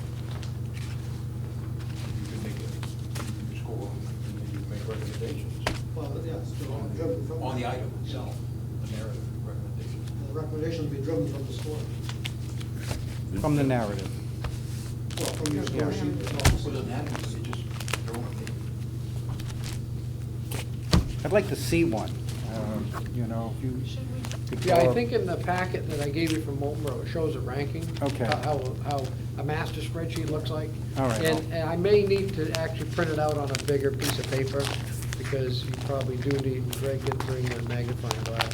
They did not. Well, the selectors meeting, when you had the line out. When you look at those spreadsheets, and there's many At different. the next meeting, you'll have a table with all pieces of equipment, capital Yeah, that's what I items was on thinking, it. I could make a master out. Yeah, That's Right. what I'm saying, I think, And then, And send it out to us before the meeting so we can study it. Yeah. yeah. And I'll bring my magnifying glass. right, Okay. right. Well, I can print it on bigger paper too, Yeah, right. because downstairs I can print it on. Well, the other record Those are keeper, outside. we can vote, take each piece of equipment, everybody cast their vote, Yeah. and you record it. Yeah, and there's a score sheet, and there's an actual tabulation form that goes with it, so everybody can do their things if they, Oh, want to pass okay. it in forms. you have a column for how they're going to rank it. You know, what the dollar impact for 2017 would be. Those that pass the muster on that, just call it up. Well, for example, like the grader, we own the grader, so Yeah. where would you place that in a priority? Well, I mean, it's Are we not- gonna replace it though? That's where you That's choose where you whether grade to it fund it on or the not fourth. fund it. Yeah, Its replacement year is 22. and if the philosophy Yeah, is, it's like, well, you're is- looking at least purchase too, if Yeah. that philosophy Yeah, is you there, got- then, Well, I like that philosophy. you know, then you kind of weigh it out. You know, because you have to consider what Greg mentioned is, I think all that comes, all the highway equipment, trucks and equipment, all comes out of the one capital reserve fund, am I right on that? Yes. Does it? So, Yes.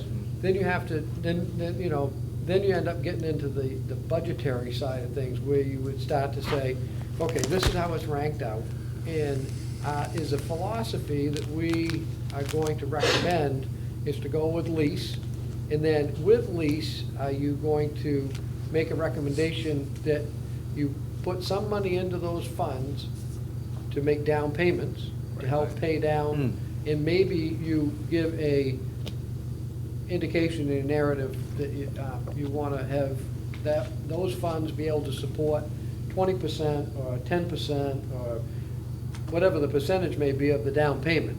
So in other words, you know how much to keep that fund done, money into Right. it.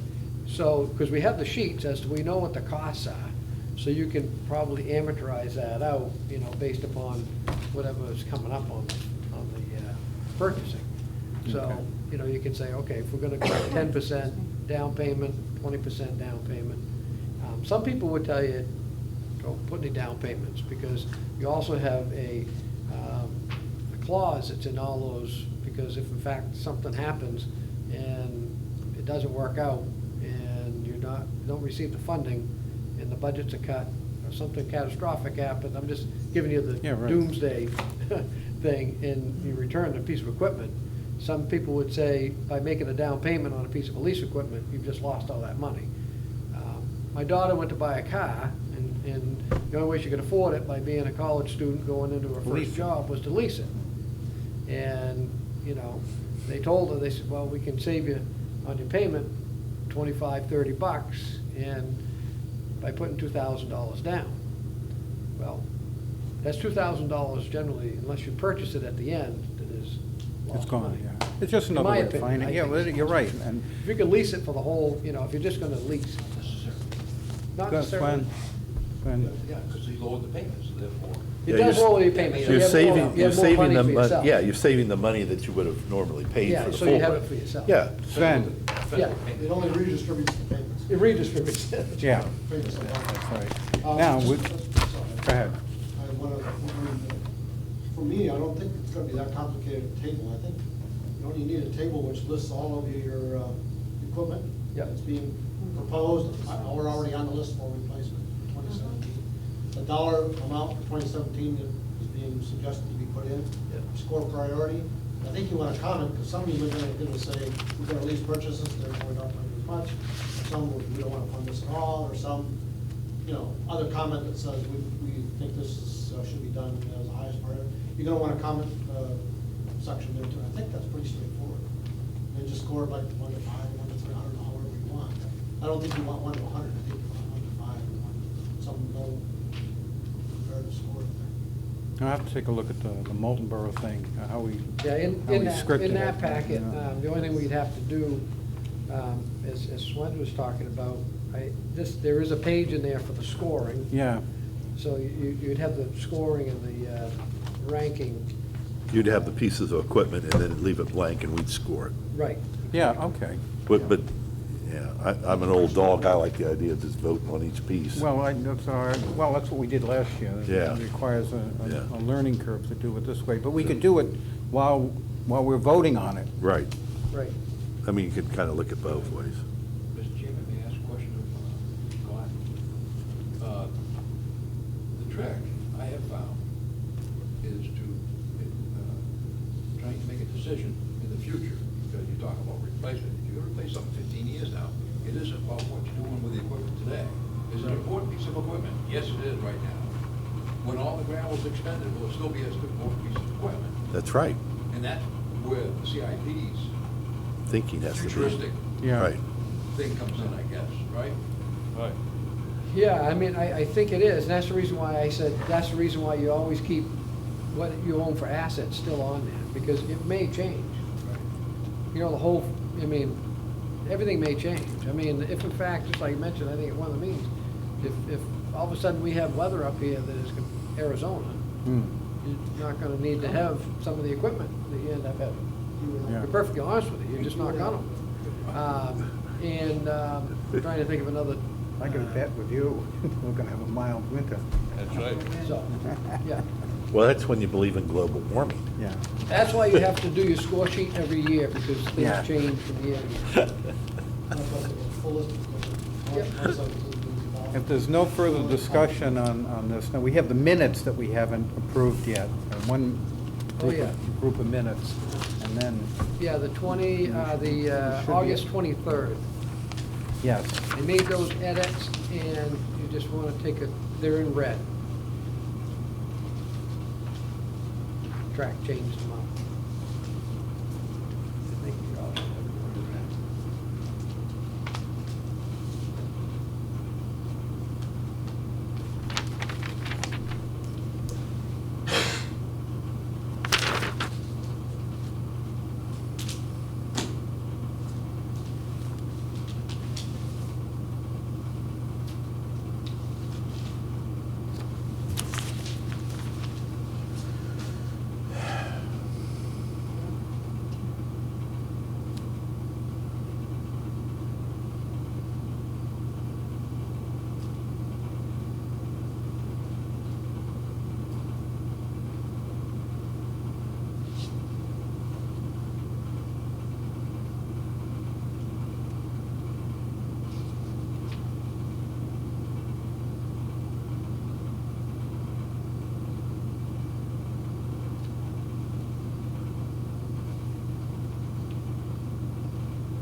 Let me know when everybody's finished reading the amendments, the meeting. Well done.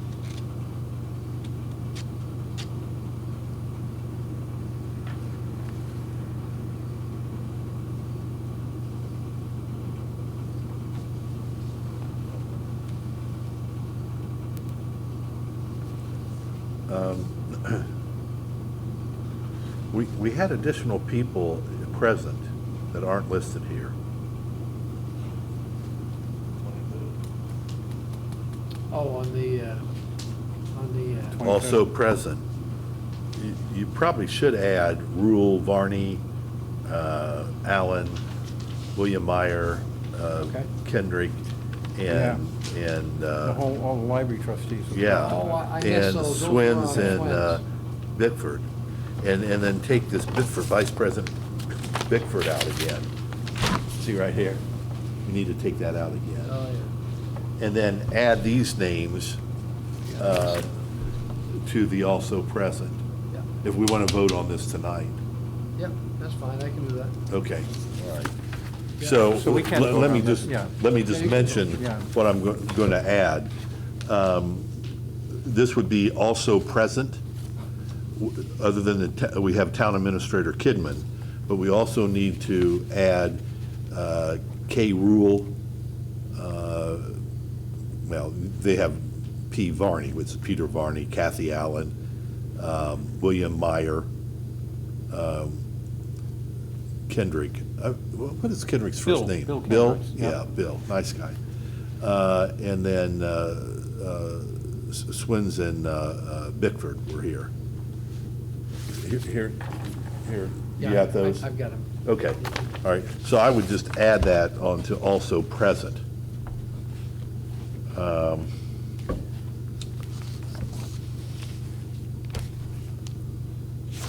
I would have made some other changes, but I don't think they're that important to hold this up, if we want to go ahead and vote on this. Yeah, Well, Just a typo. before you do, third line from the bottom. For, what page? Storing tables and chairs, Ah. not storing Yeah. tables and chairs. storing, And then I have a question about one of the sentences, because I don't understand it, Scott. Which one? On the back page, it says, report, 2, 4, 6, 8, 10, 12, 14, 14 lines down. It says, T.A. Kitman reported on the cost savings for the conversion of the PD Cruiser to the command car, so as to buy sometimes as the old command car was uninspectable, and the CRF language would not allow for withdrawal from the command car. Yeah, so Yeah. it was Is basically the missing buy time. punctuation, maybe? Yeah, it is. It's Okay. it's just bad punctuation. And I can try to clean that up. I use slang term, so as. Basically, it was in order to buy, in order to allow for, let me think. Extension of time, or what, is that what you're talking Yeah, about now? basically, the capital reserve fund didn't have the language. Bridge of time. Yeah. I don't know what the wording is, but that's basically. To allow some time. And then just get rid of the and then make that a capital T. The CRF language would not allow for withdrawal for the command car. Yeah, that really makes it much clearer.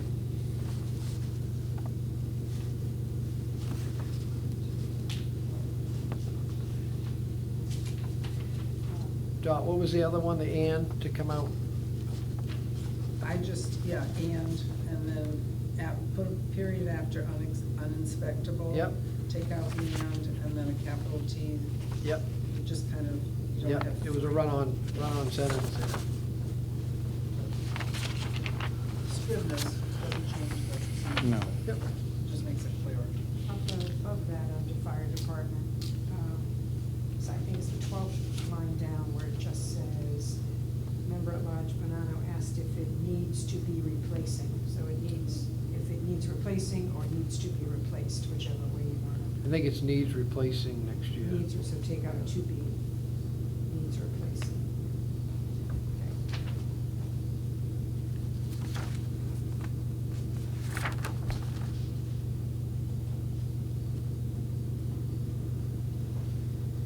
Okay. okay. Do we vote on amending the amended meeting, minutes of the last meeting? So the double amendment. Make a You want to motion. make, Oh, do you want to go, Brett? No, I'll make a motion that we approve the Durham Capital Improvement Plan Committee minutes of August 23rd, 2016, as amended. Second motion. We have a vote, aye? yes, discussion first. Discussion. Who seconded that? I'm sorry. You seconded. I seconded, yeah. Any further discussion? Good. Now a vote. Anybody vote? We're getting there. Yeah. I heard three. So, Now can now we you're going vote? to ask for a vote. Vote, You ready for a vote? ready for vote. On the minute? On the minutes, Yeah, yeah. yeah. Yeah. Aye. All in favor? Aye. In favor? Aye. Yeah, I said aye. Aye. Unanimous. Unanimous. 5 of them. Yeah.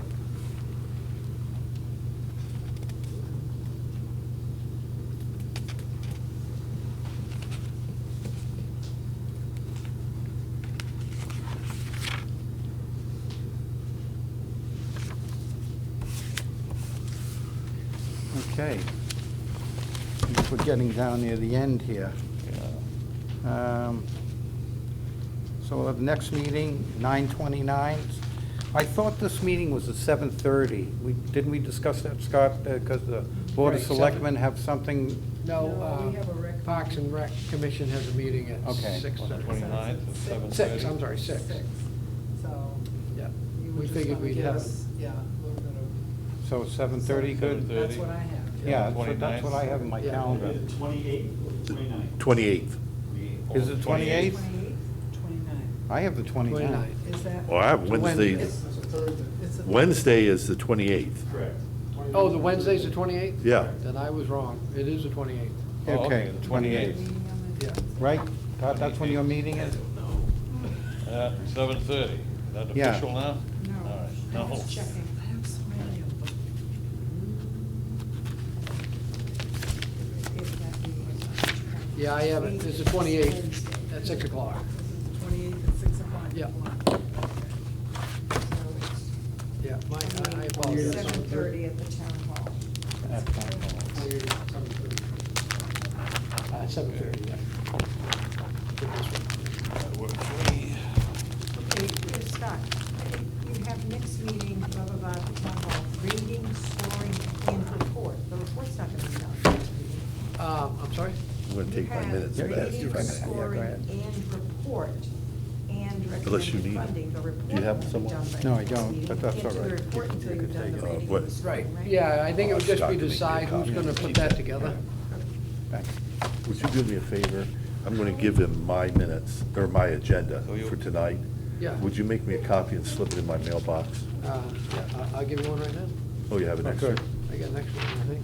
Will you be sending out the template before the next meeting, Scott? The, of the sheet? For the- Yeah. the sheet? Yeah. Okay. Good. Yeah, that's what my hopes would be. I don't think it'll take much. Like Swen said, Okay. I think I can. I don't think it's gonna be difficult, but it's new, and, I had another one. I'm still not sure. He's sending out a template. Are we not using this then? Because it seems to me it's a good, Yeah, we'll use those. I'd like to try to use them. so I figured we could at least give it a shot. yeah, I agree. think we can do it while we're here. Yeah. It doesn't look that complicated, but like I said, it's new. Yes, I'll make another one. Does- Okay, and just slip it in my mailbox. And, okay, so I'll paper clip this. Now I'm not sure. Does everyone do an individual one and the scores are added up? Isn't that the way it goes? Yeah, everybody does one individually, That's right. and then it gets put on a spreadsheet, We'll get a and whole then it stack gets of tallied. these. Yeah, Then it that gets make- tallied, That yep. makes sense. Have to run your own double You sign. just have to. All right.